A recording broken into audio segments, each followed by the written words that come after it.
Hey guys, Fire here from InDepth Gaming, bringing you another game review. This time we're checking out Whisper Trip. Whisper Trip is developed and published by Walnut and releases on March 30th, 2022 for a price of $4.99. If you are watching this before the game's release, it is available to pre-order in the Xbox store, so if you do want to pick it up, you can do that as well. So Whisper Trip is a hack and slash style game. My best way to kind of give you a comparison to anything that's ever came out is think of the game like N+. If N+ was given like three-dimensional style graphics and a kind of cyberpunk style theme. Now, Whisper Trip is a game that, although isn't super complicated, is extremely brutal at times. It's not going to be a quick, easy, simple game, and as far as achievements and everything, it's going to take time. So don't think it's going to be something that's super quick. Now, when it comes to playing the game, you can do a couple different options. You can either play by yourself or through co-op. The co-op is local only, unfortunately.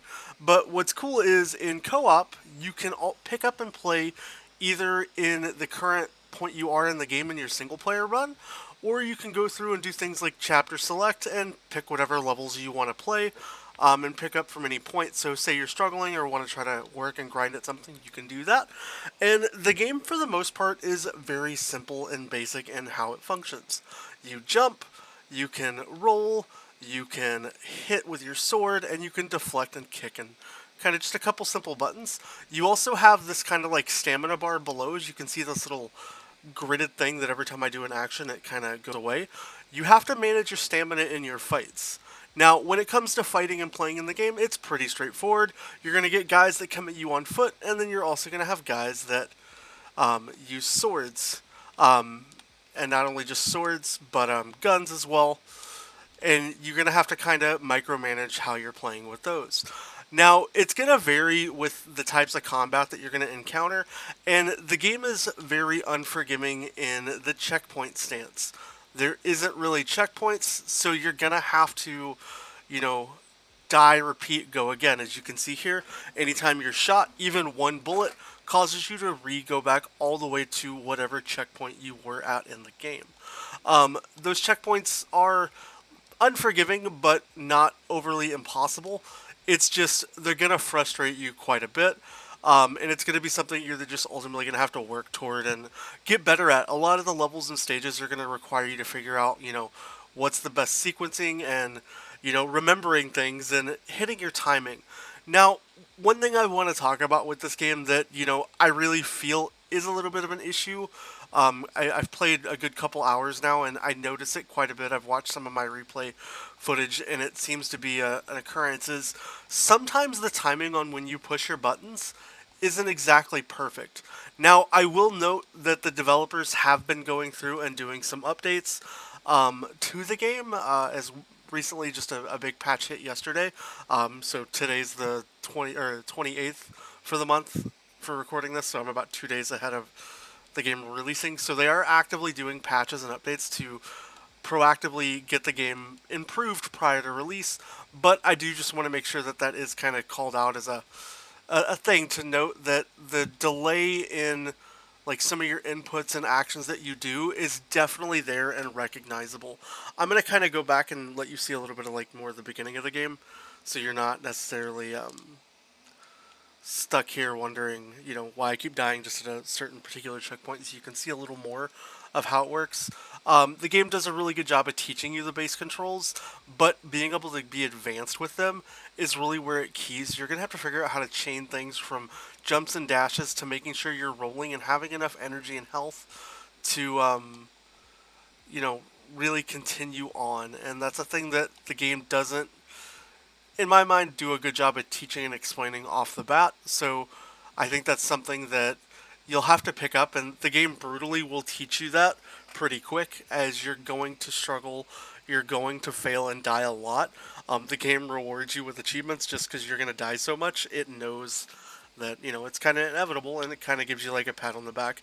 There is a little bit of a narrative story in the game, as you can see here, the little guy talking down below. So there is like backlog and story to this game, and I don't really want to give any of that away. It's okay, but because the levels are so short and the little story interactions aren't super like oh my gosh dynamic. It's not super crazy important. And when it comes to like really explaining things, you've got to remember those basic principles. If you find yourself stuck anywhere, remember that the little jump air dash is ultimately your best friend. It's going to be what helps you get through most things in the game. There's a couple instances where, as you can see there, the game introduces also some other types of enemies like machine gun turrets and stuff, but for the most part, that stuff seems very irrelevant in the game, as most of what you're going to do is just sequencing with slashing and dashing and figuring out your ways around maps.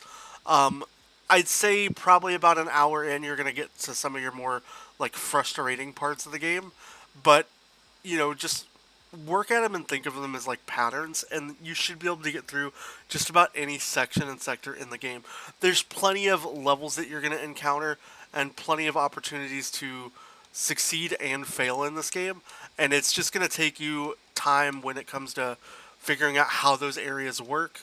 The area you see me at here right now is probably the first area that I think most people are going to get stuck in a little bit, and it's going to take you some time to really figure out how to get around and work yourself through. But with time, I think everybody's going to be able to kind of figure out how to play and navigate in this game.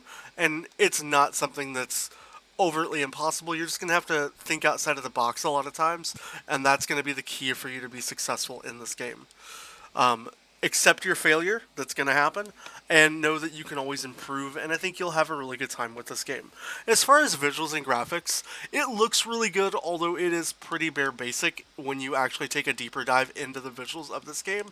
Soundtrack-wise, I love the soundtrack. I love just feeling, it, because the levels and stages are so, like, short and sequenced, the game kind of gives you that hype music, so to speak, and I definitely think it fits this nostalgic style and kind of cyberpunk-esque feel of this game, and it definitely works for what's here.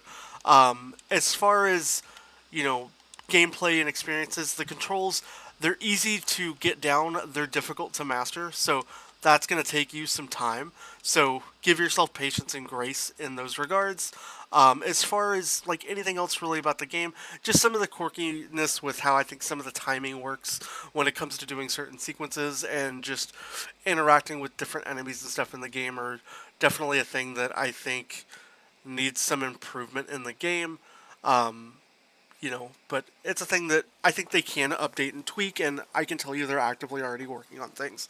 As far as giving an opinion on whether you should buy Sale Pass on this game, for $4.99, I think it's definitely a fun pickup. If you like hack and slash style games, or ever a fan of games like N+, it's a little bit of a scratch Super Meat Boy in a way. It's kind of a weird way.